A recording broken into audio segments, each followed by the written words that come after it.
అలా చూడబాకమ్మా. మిమ్మల్ని దేంతో కొట్టాలో కూడా నాకు అర్థం కావట్లేదు. చాలా స్పష్టంగా అర్థమవుతుంది ఆనందినే తీసుకెళ్లి ఆదిత్యకి గోరింటాకు పెట్టించింది అని.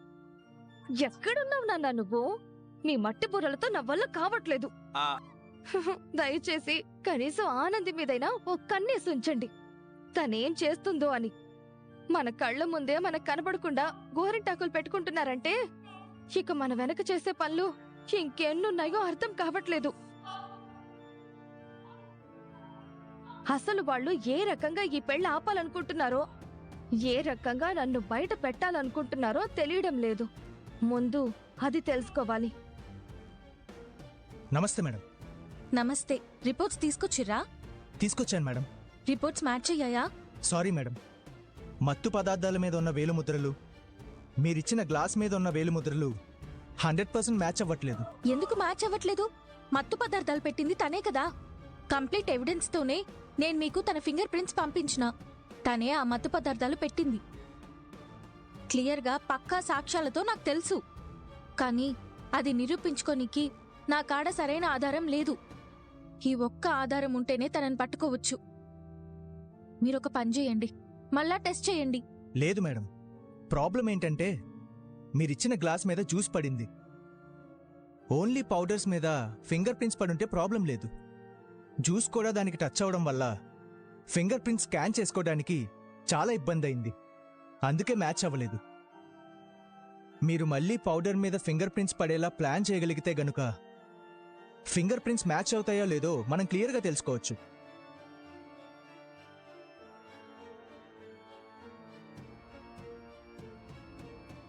సారీ మేడం, నేను వెళ్ళొస్తా. ఓకే, మీరు పోండి. మళ్ళా ఎవరైనా చూస్తే ప్రాబ్లం అవుతుంది.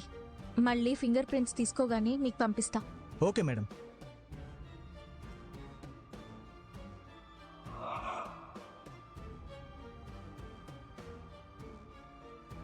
అంటే నా వేలి ముద్రలు తీసుకుని మత్తు మందులు పెట్టిన వేలి ముద్రలకు దీనికి మ్యాచ్ చేసి ఆ రకంగా నన్ను పోలీసులతో అరెస్ట్ చేయించాలనుకుంటున్నారా? అంటే మత్తు మందులు పెట్టింది నేనే అని నువ్వు తెలుసుకున్నావు, కానీ పక్కా ఆధారం లేదు. అమ్మా, ఎంత పనిచేసావా అనంతే.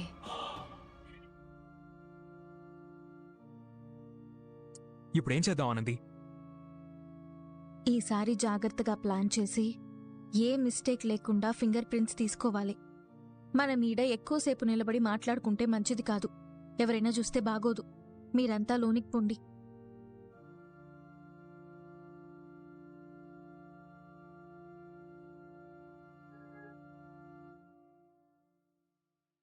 తాయారు, ఈ పెళ్లి జరుగుతుందంటావా?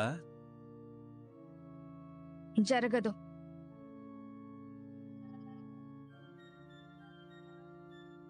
జరగదా? అవును, జరగదు. ఎవరూ ఆపరు, మీరే ఆపుతారు. మేమా?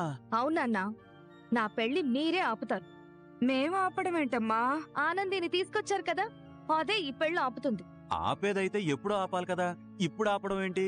ఆనంది ఏమి పిచ్చిది కాదు నాన్న ఈ పెళ్లి జరిపించడానికి. అదొచ్చింది ఆధారాల కోసం. ఆధారాలా? అవునాన్న, ఆనందికి నా గురించి పూర్తిగా నిజాలు తెలిసిపోయాయి. నోటి మాటతో చెప్తే ఎవరు నమ్ముతారు? అందుకే ఆధారాల కోసం వచ్చింది. నేను కారులో మత్తు మందులు పెట్టేటప్పుడు కవర్ మీద వేలిముద్రలుంటాయి కదా, ఇప్పుడు నా వేలిముద్రలు తీసుకుని వాటితో మ్యాచ్ చేసి చూస్తే మ్యాచ్ అవుతాయి. అప్పుడు నన్ను అరెస్ట్ చేయడానికి ఒక ఆధారం దొరికినట్టే. అప్పుడు మనమందరం జైల్లో కూర్చుని ఊచలు లెక్క పెట్టుకుంటూ జీవితం గడపడమే. నాకు తెలియకుండానే నా వేలిముద్రలు సేకరించి ల్యాబ్కి పంపించారు. మన అదృష్టం ఏంటంటే ఆ వేలిముద్రలు మ్యాచ్ అవ్వలేదు. అమ్మయ్యా, అదృష్టం ప్రతిసారి కాపాడదు. నీకు పెళ్ళైపోతే తర్వాత నిజం తెలిసిన మీ అత్తగారు కాపాడుతుంది. అదే ఇప్పుడు అనుకో, మన బతుకు చెప్పకూడే. నువ్వు చెప్పింది నిజమే అమ్మా. నా మెడలో ఆదిత్య తాళి కట్టే వరకు నా వేలిముద్రలు దొరకకూడదంటే నేనొక పని చెయ్యాలి. ఏంటమ్మా అది? ఇప్పుడు మనం ఎట్లా ఫింగర్ ప్రింట్స్ తీసుకోవాలి? నా దగ్గర ఒక ఐడియా ఉంది వదినా. కదేందో చెప్పు చైతన్య.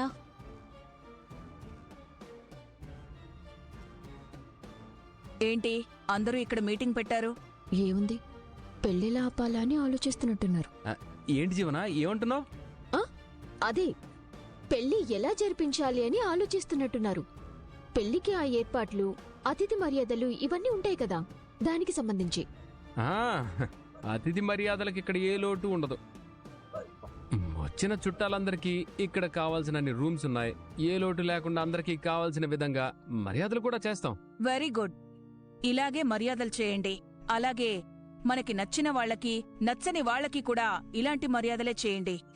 ఎందుకంటే పిలవని పేరంటానికి వాళ్ళు వచ్చినప్పటికీ మనం వాళ్ళకి అతిథి మర్యాదలు సరిగ్గా చేయలేదు అనే చెడ్డ పేరు మనకుండకూడదు.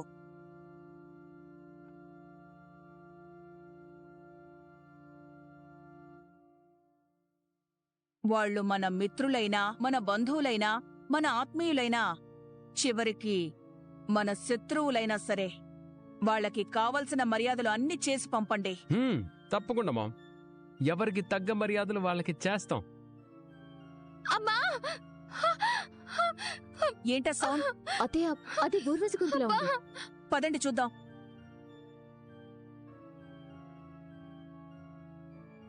అయ్యయ్యో, అయ్యో అయ్యయ్యో. ఏంటమ్మా ఇలా ఏంటమ్మా చేస్తున్నావు? ఇలా చేసావు? ఉరసి ఏమైంది? ఏమైంది? ఏమైంది చెప్పండి. అమ్మా, ఏమైంది అది- ఉరసి? ఆ, ఉరసి ఏమైంది?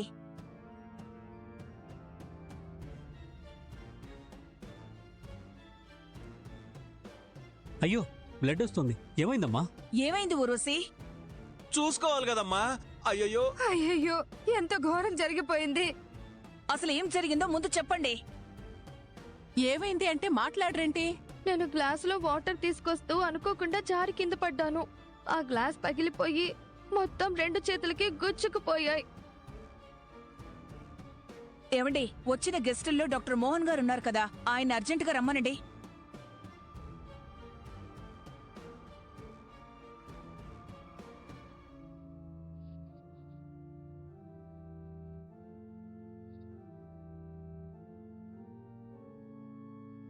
ఏంటి ఊర్వశి నువ్వు రేపొద్దున పెళ్లి పెట్టుకొని ఇప్పుడు చేతులకి గాయం చేసుకున్నావు? అసలేంటి నువ్వు? కొంచెమైనా బుద్ధుందా? పెళ్లి కూతురివి కదా నువ్వు, చూసుకోవాలి కదా. ఏమే జీవన, పెళ్లి రేపు, తాళి కట్టాల్సింది పెళ్లి కొడుకు. పెళ్లి కూతురి చేతులకి ఏమైతే ప్రాబ్లం ఏంటి? ఏం డాక్టర్ గారు, అంతేనా? అవునమ్మా, ప్రస్తుతానికైతే ఎక్కువ వేళ్ళకి గాయాలైనాయి కాబట్టి సేఫ్ సైడ్గా కట్టాను. ప్రాబ్లం ఏం ఉండదులేండి. రేపు మార్నింగ్ కల్లా తగ్గిపోతుంది. ముహూర్తం టైంకి కట్టు తీసేయండి. Thank you doctor. కాకపోతే అమ్మాయిని బాగా రెస్ట్ తీసుకోమని చెప్పండి. అలాగే డాక్టర్. ఈ థ్యాంక్ యూ చెప్పింది నా చేతికి కట్టు కట్టినందుకు కాదు, ఈ సమస్యలో నుంచి నేను బయటపడ్డానికి నాకొక సాయం చేసినందుకు డాక్టర్. సరే ఊర్వశి, నువ్వు రెస్ట్ తీసుకో. మ్, ఇదిగో, రేపు నీ మెళ్ళో తాళి కట్టేంత వరకు నువ్వసలు ఏ పని చేయడానికి వీల్లేదు. నీకు మంచినీళ్లు కావాలన్నా సరే మీ అమ్మా నాన్నలకు చెప్పు, లేదంటే నన్ను పిలు. అంతేగాని ఇలాంటి పనులు చెయ్యొద్దు. ఎదిగేవు గాని ఏ విషయం నీకు అర్థం కావట్లేదు. అంటే ఇంట్లో చాలా పద్ధతిగా పెరిగాను కదా అత్తయ్య గారు, అందుకే కొన్ని విషయాలు నాకు తెలియవు. ఆ? దీనికి కూడానా? అవును ఊరసి వదినా, మీరింట్లో చాలా పద్ధతిగా పెరిగారు. చాలా సాంప్రదాయమైన కుటుంబం మీది. మీరు ఖచ్చితంగా ఆ పని చేయలేరు. Good night. Good night. పదండి డాడ్. సరే, మీరు అమ్మాయిని తీసుకెళ్ళండి. ఆ, పదమ్మా. ఏంటానంది, నువ్వు ఉండటం వల్లే ఇలా జరుగుతున్నాయా, లేకపోతే అనుకోకుండా ఇలా జరుగుతున్నాయా? నాకేం అర్థం కావడం లేదు. ఏంటొదినా ఇలా జరిగింది? చైతన్య, రేపే పెండ్ల ఆపాలంటే తన ఫింగర్ ప్రింట్స్ కావాలి. తనేమో చేతులకి దెబ్బలు తగిలించుకుంది. గిది అనుకోకుండా జరిగిందా, కావాలని చేసిందా, లేకుంటే మనం తన ఫింగర్ ప్రింట్స్ గురించి వెతుకుతున్నామని తెలిసిపోయిందా అనేది మనకు తెలియదు. ఏదైనా తను మాత్రం జాగ్రత్త పడింది. గిప్పుడు రేపు మెళ్ళో తాళి కట్టించుకునేదాకా తను చేతికున్న కట్లు విప్పదు. కట్లు విప్పకపోతే ఫింగర్ ప్రింట్స్ రావు. ఫింగర్ ప్రింట్స్ లేకుంటే తను తప్పు చేసిందని మనం ప్రూవ్ చేయలేం. తప్పు చేసిందని ప్రూవ్ చేయలేకపోతే ఈ పెళ్ళ ఆపలేం. నాకేం సమజ్ కావట్లే. మరిప్పుడు ఏం చేద్దాం ఆనంది? ఇంకో దారి ఏదైనా ఉందేమో సోచాయించాలే. అవునమ్మా, నాకు కూడా ఏమీ అర్థం కావట్లేదు. నువ్వు చాలా తెలివైందానివమ్మా. లాస్ట్ మినిట్లో నీ చేతికి దెబ్బ తగిలిందని బాధపడ్డాను కానీ మొత్తానికి ఆధారాలు దొరకకుండా చేశావు. చూడు జీవనా, ఇక్కడ ఏం జరుగుతుందో నాకేం అర్థం కావడం లేదు. ఆదిత్య ఎంతసేపు ఆనందికి దగ్గరలోనే కనపడుతున్నాడో. ఆ గోరింటాకు గాని లేకపోతే హల్దీ ఫంక్షన్కి గాని ఇక్కడ జరిగే ప్రతీదీ కూడా నాకెందుకో ఆ ఊర్వశితోనే జరుగుతున్నాయని నాకేమనిపించడం లేదు. ఊర్వశి కూడా నాకు కొంచెం అటు ఇటుగానే కనిపిస్తోంది. అంటే ఆనందికేమైనా భయపడుతుందేమో అనిపిస్తుంది. వాళ్ళమ్మా నాన్న కూడా అలాగే ఉన్నారు. ఇప్పుడు మన ఇది ప్రెస్టేజ్ ఇష్యూ. ఈ పెళ్ళి ఆగిపోతే వాళ్లకి నష్టం కలుగుతుందో లేదో తెలీదు కానీ మనకి మాత్రం చాలా నష్టం. ఇది నా కొడుకు జీవితానికి సంబంధించినది కాబట్టి ఎక్కువ బాధపడేది నేను. ఈ పెళ్లి ఎట్టి పరిస్థితుల్లో ఆగకూడదు. ఈ పెళ్లి ఎట్టి పరిస్థితుల్లో ఆగాలన్నది. అవునా ఆదిత్య గారు, ఈ పెళ్ళ ఆగాలంటే ఫింగర్ ప్రింట్స్ కావాలి. దానికి ఏదైనా చెయ్యాలి. మనం సోచాయించాలి. ఆనంది ఎంత ఆలోచించినా ఏమీ చెయ్యలేదు నాన్న. ఎందుకంటే దానికి వేరే ఆప్షన్ లేకుండా చేశాను. కానీ ఇప్పుడు వేరే ఇంకేదైనా చెయ్యొచ్చు. అది కూడా జరగనివ్వకుండా చెయ్యాలి. అంటే ఆదిత్య గారు నా మెళ్ళో తాళి కట్టే లోపు ఆ ఆనందిని ఇక్కడి నుంచి పంపించేయగలిగితే ఈ పెళ్లి ప్రశాంతంగా జరుగుతుంది. లేదంటే ఆనందికున్న తెలివితేటలతో ఏదో ఒక రకంగా ఈ పెళ్లిని ఆపడానికి ట్రై చేస్తుంది. నువ్వు చెప్పింది నిజమేనమ్మా. ఏం చెయ్యాలి? ఏం చేయాలి? ఎట్లా ఈ పెళ్ళ ఆపాలి? ఈ పెళ్లి ప్రశాంతంగా జరగాలంటే ఏం చేయాలత్తయ్య గారు?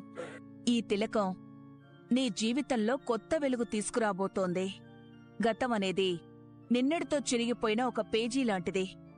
ఈ రోజు సరికొత్త జీవితానికి తొలి అక్షరాలు దిద్దబోతున్నావు. నా దిష్టే తగిలేటట్టుంది నాన్నా. అత్తయ్య, ఊరోసి రెడీ అయిందా జీవనా? రెడీ అవుతుంది అత్తయ్య గారు. అక్కడ ఏం చేస్తున్నారో ఏంటో వాళ్ళ అమ్మా నాన్నలకి తెలీదు కదా. ఒకసారి వెళ్ళి చూడండి. అలాగే అత్తయ్య గారు. సరే అది నువ్విక్కడే ఉండు. పంతులుగారు కబురు పెట్టిన తర్వాత వద్దుగాని.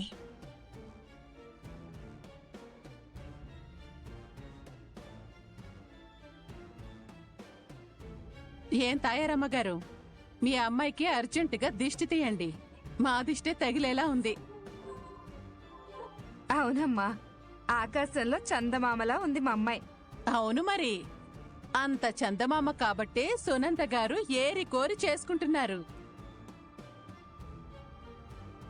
మీ అమ్మాయిది మామూలు అదృష్టం కాదు. ఇంకేమైనా పెట్టాల్సిన ఉంటే పెట్టండి. మళ్ళీ గౌరీ పూజకి టైం అయిందంటే పంతులు గారు రమ్మని హడావిడి చేస్తారు. అవును, కళ్యాణ తిలకం దిద్దారు కాని పాపిటి బెళ్ళేది? ఆనంది తీసుకొస్తుంది. అదిగో ఆనంది వచ్చేసింది.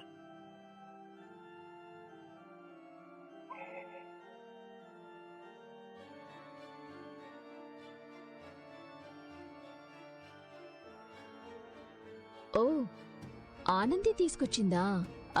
రా ఆనంది, నీ చేతులతో నువ్వే ఊర్వశికి పాపిడి బిల్ల పెట్టు. అయ్యో పర్వాలేదమ్మా, నేను పెడతాను. లేదు లేదు, ఇప్పుడు మీకంటే తను పెట్టడమే నయం. ఏమానంది, నువ్వు పెట్టలేవా? పెట్టగలను.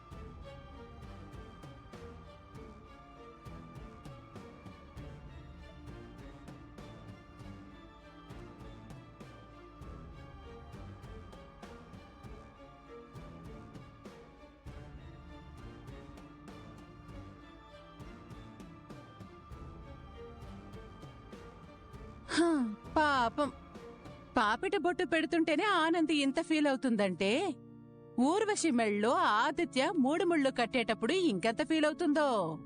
ఏంటి చిన్న గ్రాని అలా అంటావు? పైకంటే ఆనంది బాధపడదు? ఏ ఇంకా బాధపడ్డానికి ఏముంది? వాళ్లేమో విడాకుల కాగితాల మీద సంతకాలు పెట్టారు. ఊర్వశి మెళ్ళో తాళి కడితే ఆదిత్య ఊర్వశికి భర్త అయిపోతాడు. ఇంకా దీంట్లో దాచుకోవడానికేముంది?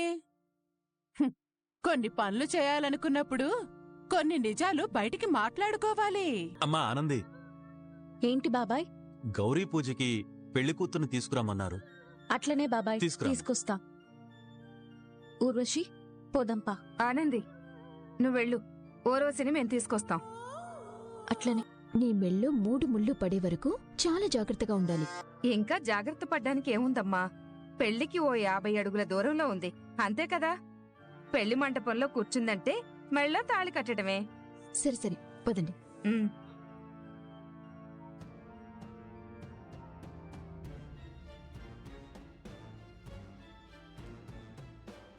ఆనంది,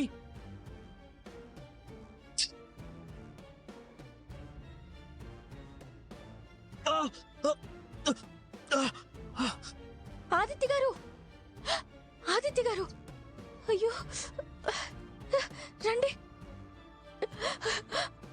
అయ్యో, చూసుకోవాలి కదా ఆదిత్య గారు. చూడండి, రక్తం కూడా వస్తుంది.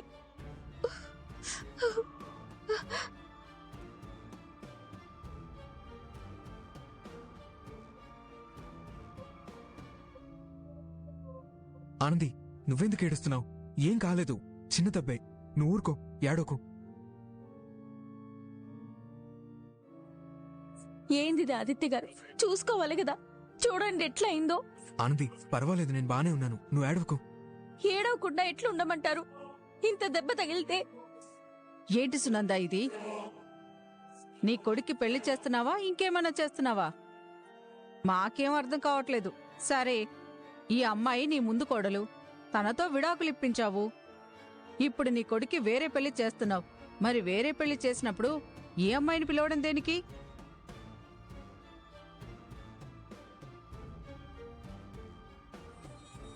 ఓకే, ఆ అమ్మాయిని పిలిచావో లేకపోతే ఆ అమ్మాయి వచ్చిందో దానికి 100 కారణాలుండొచ్చు. నువ్వు యాక్సెప్ట్ చేయడానికి కూడా 1000 కారణాలుండొచ్చు. దానికి నేను మాట్లాడలేదు. కాని ఇదెక్కడి విచిత్రం?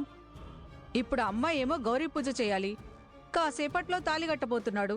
తీరా చూస్తేనేమో ఈ అమ్మాయి ఏమో పెళ్లి కొడుకుని సొంత భర్తని ట్రీట్ చేసినట్టుగా ట్రీట్ చేస్తుంటే నువ్వు ఎలా యాక్సెప్ట్ చేయగలుగుతున్నావు? ఇక్కడ చూసే వాళ్ళందరికీ విడ్డూరంగా అనిపించడం లేదా? ఏమ్మా ఊర్వశి, నువ్వేం మాట్లాడవేంటి? నువ్వు మాత్రం ఎలా పెళ్లి చేసుకోగలుగుతున్నావు? నీ మనసెలా ఊరుకుంటుంది? కళ్ళ ముందే కట్టుకున్న భార్యను పెట్టుకుని ఎలా నువ్వు ఈ పెళ్లికి సిద్ధపడ్డావు? అదేందండి, ఆయనకి దెబ్బ తగిలింది, నేను పట్టుకున్నా. గా మాత్రం కంచం చూపించడం కూడా తప్పేనంటారా? తప్పే ఆనంది. ఊర్వశి, నువ్వాగు. నేను ఆదిత్య గారితో మాట్లాడాలి. చెప్పండి ఆదిత్య గారు, మీ గురించి నాకు అన్నీ తెలిసే ఈ పెళ్లి ఒప్పుకున్నాను. అన్నీ తెలిసే ఒప్పుకున్నంత మాత్రాన మీ మాజీ భార్యని తీసుకొచ్చి నా కళ్ళ ముందు పెట్టమని కాదు, మీ మాజీ భార్యతో నా ముందు చనువుగా ఉండమని కాదు. బాబు, ఈ మాంగళ్యం అమ్మాయి మెల్లో కట్టండి. ఆపండి.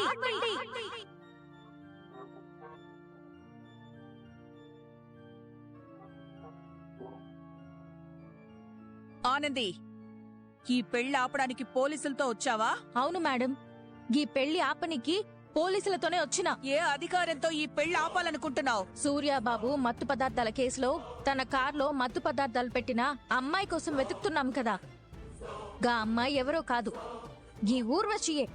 మత్తు పదార్థాలు పెట్టిన ఫింగర్ ప్రింట్స్ ఏవైతే ఉన్నాయో అవి ఊర్వశి ఫింగర్ ప్రింట్స్ తో మ్యాచ్ అయ్యాయి.